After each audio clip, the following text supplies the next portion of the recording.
Waalaikumsalam. Moderator dan para panelis. Yang pertama saya menyimak semua bicara yang membahas persoalan dari secara metode induktif. Untuk negara seperti Indonesia tidak terlalu pas memahami politik di Indonesia dengan metode induktif. Kita harus menggunakan metode deduktif. Saya ambil contoh ini berakar sejak era jatuhnya Perancis, jatuhnya Belanda ke tangan Perancis 1795. Kemudian jatuh atau bangkrut VOC 1799 sampai dengan 1825. Timeline urutan Gubernur Jenderal tidak benar yang dibuat oleh PUC. Kemudian ada manipulasi nomenklatur jabatan jenderal. Disebut Gubernur Jenderal, bukan, dia Gubernur General karena dia diangkat oleh penguasa Prancis yang mendirikan Republik Batas di negeri Belanda, dan untuk Indonesia jajahannya yang baru dinamakan Jenderal Sindi Atas.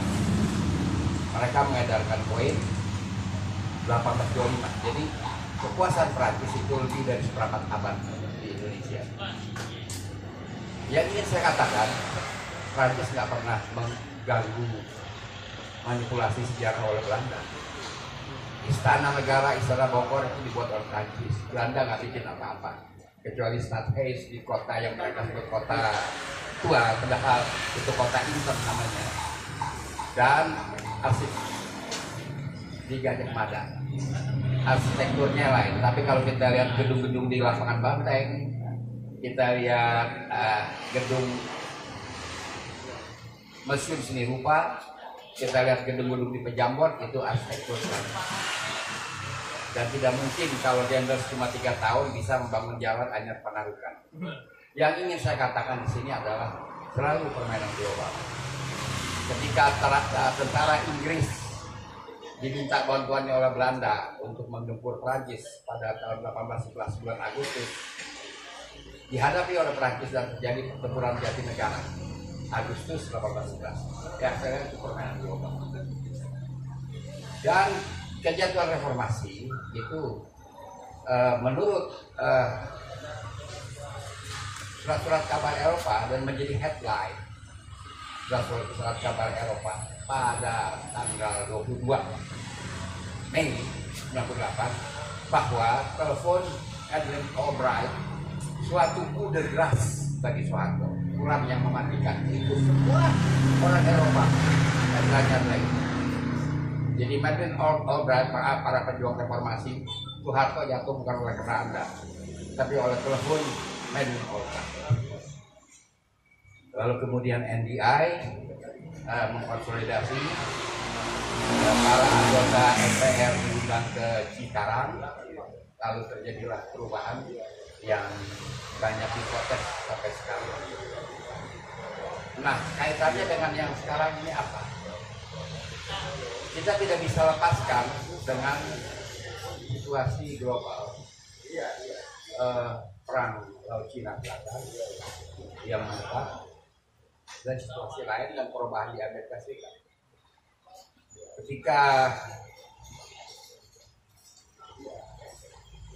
Partai Demokrat Bill Clinton yang berkuasa sampai dengan 2000, itu masih di opening Indonesia. Tapi setelah Bush berkuasa, Bush nggak open. Dia sibuk dengan Timur Tengah, menghancurkan Irak, menghajar Suriah, dan terus nggak ada dia hirau dengan Indonesia. Baru dia hirau dengan Indonesia ketika Obama datang ke sini 2010. Ada konferensi pers dengan Presiden SBY. Itu waktu Obama mengatakan, kamu menempatkan Cina number one, saya ingin Amerika yang number one. Kemudian ada adegan dari wartawati yang dibawa oleh Obama berbicara dengan slang brown. Pak SBY nggak paham, minta menunya memahami juga nggak paham. Itu adegan yang nggak pernah saya lupakan. Jadi yang ingin saya katakan, jalan keluar ada, tapi bukan sama kita. Terlarang bukan sama kita. Jadi karena itu kita lihat kudeta di Myanmar, penguasa militer cukup canggih, berubah haluan, lantas merangkul orang-orang Rohingya. Orang-orang Rohingya dirangkul, dan dia juga mengubah siasat-siasat yang lain, ingin mendekati Amerika Serikat. Kita nggak tahu apa itu di objek atau tidak. Persoalannya sekarang Amerika Serikat menghadapi begitu banyak orang.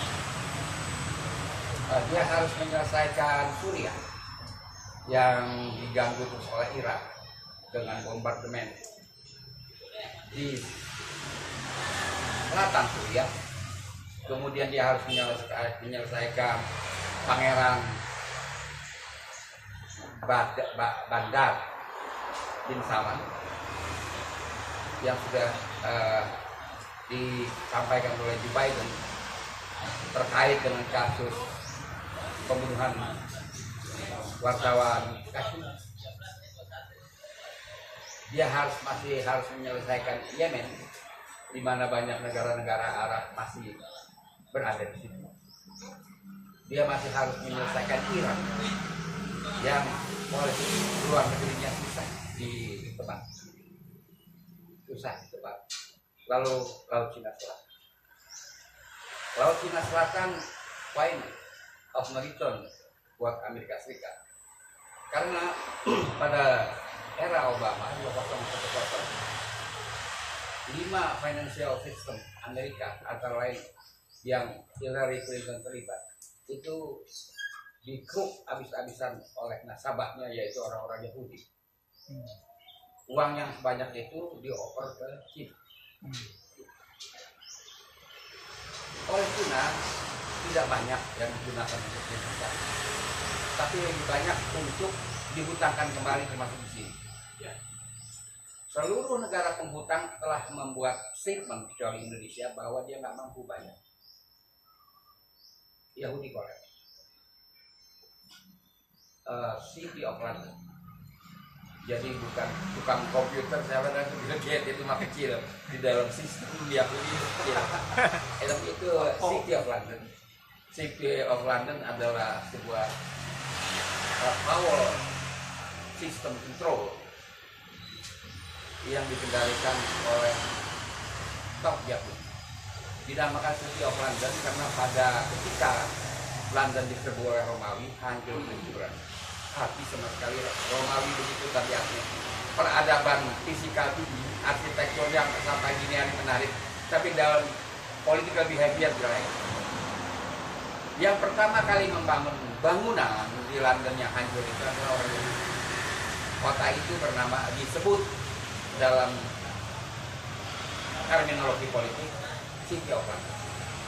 City of London itu mempunyai Lord Mayor, walaupun Queen of England tidak bisa masuk kecuali dapat izin Lord Mayor. Ini sekarang dia lagi karena mereka adalah sebuah power system tanpa tentara, tentu dia berpaling ke Amerika. Disinilah buat Amerika digunakan sebagus-bagusnya untuk menekan City of London agar tekan Israel untuk mengizinkan Palestina merdeka penuh, mempunyai ibu kota dan sebagainya. Politik Islam Amerika Serikat. Jadi banyak saya lihat pandangan-pandangan tentang Islam di sini oleh pejabat intelijen, sepertinya mereka itu keluar dari ruang waktu. Dia tidak berada dalam dimensi waktu kekinian. Dia berada dalam dimensi waktu tahun 80. Ketinggalan gitu ya, ketinggalan. Juga kalau dia berbicara menganalisis segala macam potensi-potensi gangguan, itu kalau diputar lagi kaset orang yang sama pada tahun 80 ya sama. cuma yang diganti subjeknya aja. Jadi ini yang harus kita lihat. Nah, oleh karena itu makin banyak saja negara-negara yang terlibat. Terakhir adalah Prancis, ya. Terakhir adalah Prancis yang melibatkan diri dalam Laut Cina Selatan. Duterte mengejutkan dengan pernyataan yang terakhir adalah agar dibunuh aja orang-orang komunis. Itu sangat mengejutkan pernyataan Duterte itu. Jadi Indonesia tidak berada di dalam kelompok pertahanan Islam yang beranggota 38 negara. Indonesia tidak boleh masuk. Alasan yang kita baca dalam surat kabar, Indonesia berpihak pada Cina. Jadi karena itu mengamati perkembangan internasional jauh lebih menarik. Karena apa yang kita lihat ini adalah gerakan bluffing saja. Peta pendidikan tidak ada agamanya, ya kan? Format pada rapat, kan? Ya kan? Oh, kata yang bikin peta itu kan belum final. Kita udah hafal dia akan menjawab begitu. Oh, ini bluffing. Iya. Ya kan? Juga soal kudeta partai Demokrat. Tidak usah kita terlalu banyak mematikan sel otak kita untuk urusan ini. Saya mendingan saya sel otak mati untuk berpikir urusan lain. Kalau urusan ini saya tontonin aja, nanti sampai di situ aja. Buktinya aja kudeta terhadap Tommy Soeharto, kan Tommy menang di PT UN. Jadi itu kita sambil lalu aja, nggak usah konsentrasi dengan persoalan seperti ini. Itu gerakan-gerakan bluff saja. Jadi saudara-saudara sekalian, yang paling penting kita mengambil hirau terhadap pergolakan di Laut Cina Selatan, karena bukan kecil. Karena kapal-kapal pengangkut nuklir juga sudah ikut, ya kan? Kita ngumpet di mana kalau itu dihajar. Jadi terpaksa kita mikirin arah angin. Mudah-mudahan arah angin nggak ke selatan, kan gitu. Jadi itu yang harus kita pikirkan, gerakan-gerakan di luar. Dan Indonesia menurut saya, Menlu RI, siapa itu ibu namanya, Ibu Retno itu melakukan manuver yang terlalu jauh dalam hal pergolakan di Thailand, sehingga tidak menimbulkan simpati beliau pada rakyat Thailand, Myanmar, Burma, nggak menimbulkan simpati. Jadi memang sebaiknya jabatan Menlu itu jangan ASN. Jangan ASN, dia mesti Adam Malik, Alex Alatas, Muhammad bukan ASN. Saya tidak arti ASN, tapi itu bukan jabatan ASN. Bukan di situ tempat. Bukan jabatan karir. Bukan jabatan karir juga. Jadi saudara sekalian, persoalan-persoalan yang menarik, pergolakan di Asia Tenggara, Thailand juga berpotensi karena cukup majority rakyat yang nggak menyukai kudeta militer, cukup potensial pergolakan. Malaysia juga belum stabil benar, ya kan? Karena Anwar Ibrahim walaupun sudah membuktikan bahwa dia dapat dukungan majority, tapi tidak jadi prime minister, malah mengejutkan saya. Tun atau Agong memberikan pernyataan politik tentang Laut Cina Selatan. Itu nggak pernah terjadi dalam sejarah Malaysia. Jadi ini dari tempat-tempat kan bergejolak dan tidak bisa kita katakan tidak ada pengaruh terhadap Indonesia. Perang ada pengaruhnya terhadap Indonesia. Dan apa sikap dari pemerintah Indonesia terhadap itu? Kalau sikap TNI AL sudah jelas memindahkan markas ke Natuna. TNI AL Navy jelas sikapnya. Kalau pemerintah secara keseluruhan itu kita nggak lihat sikap mengenai Laut Cina Selatan, karena ini adalah parameter buat global itu, parameter, karena dia akan merubah tatanan. Yang pertama adalah blok-blok di dunia itu satu adalah Transatlantik, yaitu kulit putih, ras kulit semua. Yang kedua adalah Indo-Pasifik, yang sudah dia lemparkan gagasannya secara balik, dan harusnya Indonesia anggota Indo-Pasifik. Yang ketiga adalah blok Islam. Indonesia tidak anggota Islam, atau kalau nggak salah nggak dikasih masuk, nggak dikasih masuk ke situ oleh penguasa blok Islam. Jadi hanya ada blok Islam, Indo-Pasifik, dan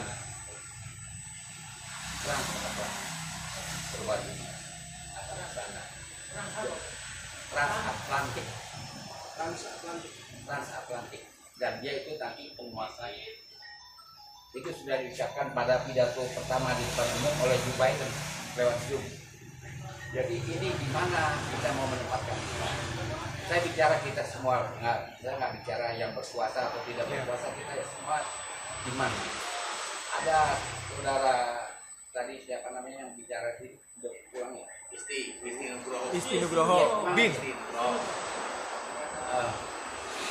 Dia mesti punya catatan. Harian Kompas 70, 80 artikelnya banyak sekali soal politik. Sekarang kita cari di YouTube, WA juga nggak ketemu. Yang ada ngata-ngatain orang. Yang ada ngata-ngatain orang nggak ketemu. Ya. Apa yang terjadi dengan kita? Yang terjadi dengan kita adalah perbedaan politik antara politikus angkatan 50 dengan yang setelah itu, dan kebanyakan yang setelah itu. Angkatan 50 itu memang berkualitas, tetapi dalam pandangan musik mereka semua solisten, pemain tunggal. Jadi membentuk orkestrasi nggak bisa. Solisten bahasa Belanda. Solois. Bahasa Belanda.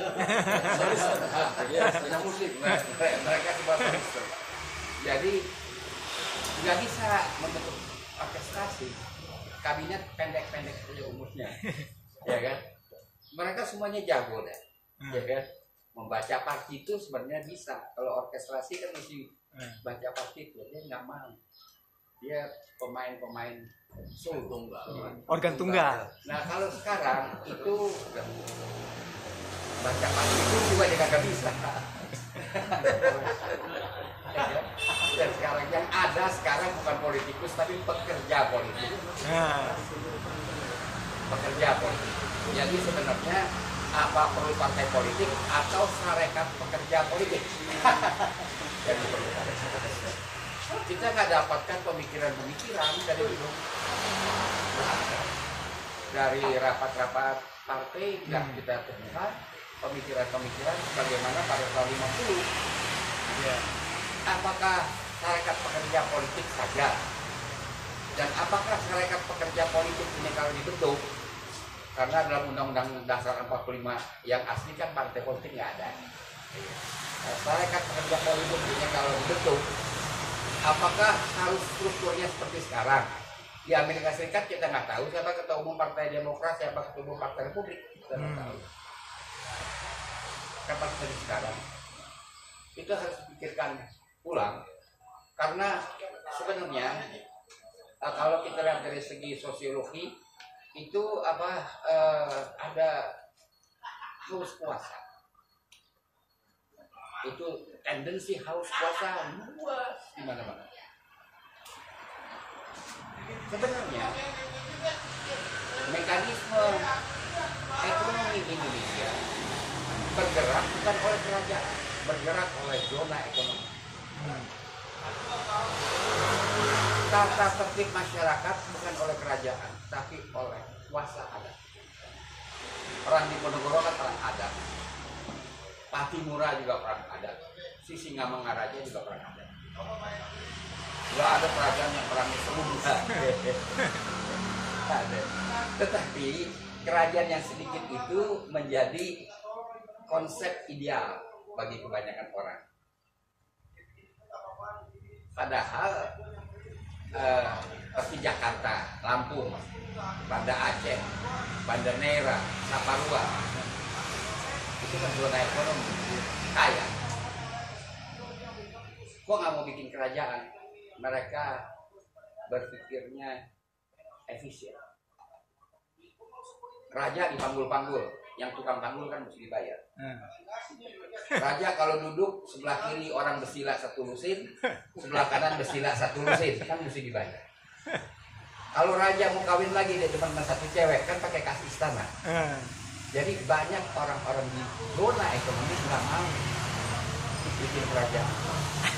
Nah, tetapi sebagian besar orang obsesi dengan kerajaan. Itu yang jadi soal. Karena buku sejarah Indonesia menceritakan misalnya kerajaan yang nggak ada, maaf ya kalau ada yang tersebut Sriwijaya, itu kan nggak ada tuh kerajaan. Diceritakan seperti hebatnya gabungan kerajaan Persia dan Romawi. Waduh. Kalau bisa baca, luar biasa hebat. Majapahit ada, tapi nggak lama, nggak sampai 200 tahun, karena deposit emasnya tinggi. Jadi kalau kita lihat eksistensi kerajaan harus kita lihat indikator ekonomi. Sejarah juga harus kita lihat indikator ekonomi, bukan babat-babat. Itu afle dongeng, afle. Kegemaran dia nih babat itu afle dongeng. Untuk hiburan. Nah ini yang diminati oleh kebanyakan orang. Yang lagi berpuasa atau yang pengen berpuasa, babat-babat. Nikmatnya bukan main membaca dan kepengen dia menjadi tokoh yang diceritakan itu Fiktif. ya kan fiktif. Nah, bisa berantem kagak pakai nonjok, musuh tinggal cuma diudak-udak doang. Itu kan kabar. Sedangkan sejarah ada logika, kalau nggak logis bukan sejarah. Nah ini persoalan yang berat, jadi bukan hanya kerja politik. Bagaimana rekonstruksi sejarah Indonesia tidak sulit. Biasa-biasa aja kan kerajaan mereka dapat subsidi dari Turki, perang Sultan Agung dapat subsidi dari Turki dan Turki mengirim panglimanya yang disebut Agul Sura-Sura, kan dia gul-gul itu farm dari Afghanistan. Di Ponorogo juga dia kirim orangnya yang dipakai sentot, padahal kagak pakai sentot KTP-nya kan, paspornya nggak ada. Ali Pasha ya. Disentotin supaya Jawani disentotin. Ya kan? Turki membantu. Cuma waktu perang Aceh dia tidak ada dana yang cukup untuk membantu karena dia menghadapi perang dunia satu. Itu yang harus bekerja berat. Bekerja cukup mendasar. Penyelesaian ini harus mendasar. Tidak ada yang kagak mungkin. Ya. Semuanya mungkin untuk kita lakukan, kerjakan persoalan asal dia masuk di akal, asal dia tidak melawan hati nurani kita. Itu sangat mungkin kita lakukan dan cukup berat yang terakhir itu bagaimana melawan doktrin-doktrin babat. Itu yang luar biasa berat. Soto babat lumayan enak. Kalau soto babat saya nggak doyan, saya cuma iso. Jadi dengan itu saya kira diskusi ini bermanfaat ya kan, dan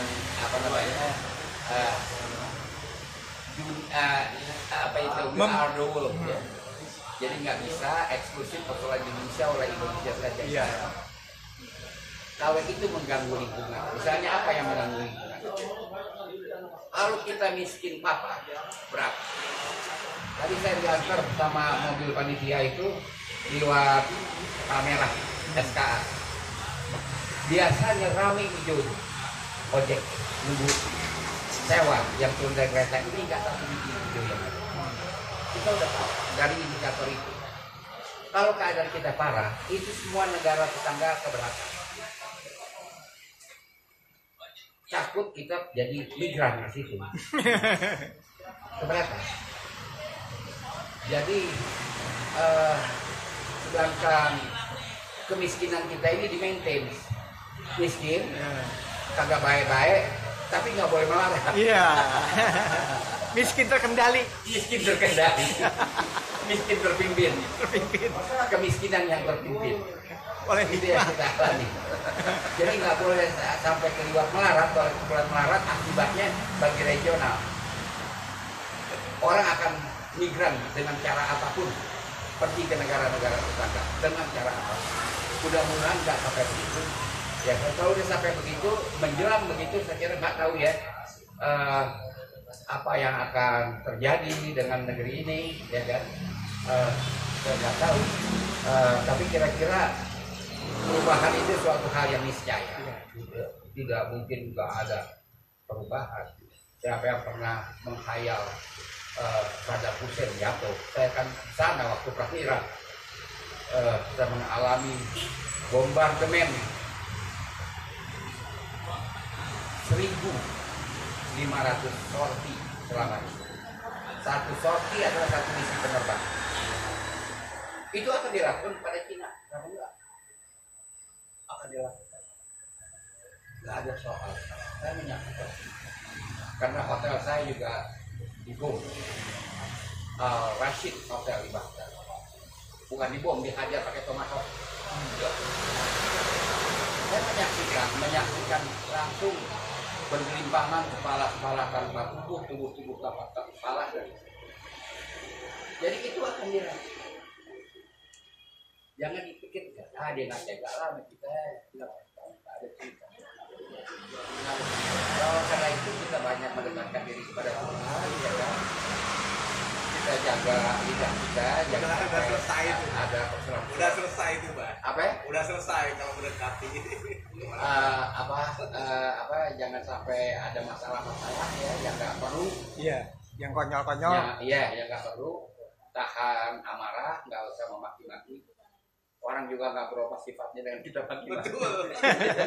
Ada yang kangen memaki-maki, saya nggak dimaki-maki ya. Wassalamualaikum warahmatullahi wabarakatuh.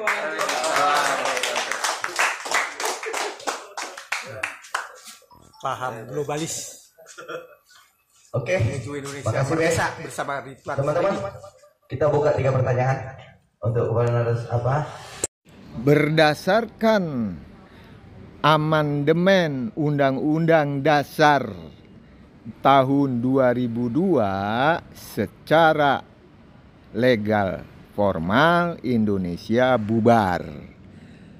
Tahun 2025 Indonesia bubar secara de facto menuju kejayaan Indochina Raya. Jiwaku merdeka semesta alam, ragaku merdeka mengisi kemerdekaan. Salam merdeka. Salam merdeka, adil, makmur, beradab. Merdeka, merdeka, merdeka, merdeka, merdeka, merdeka, merdeka, merdeka.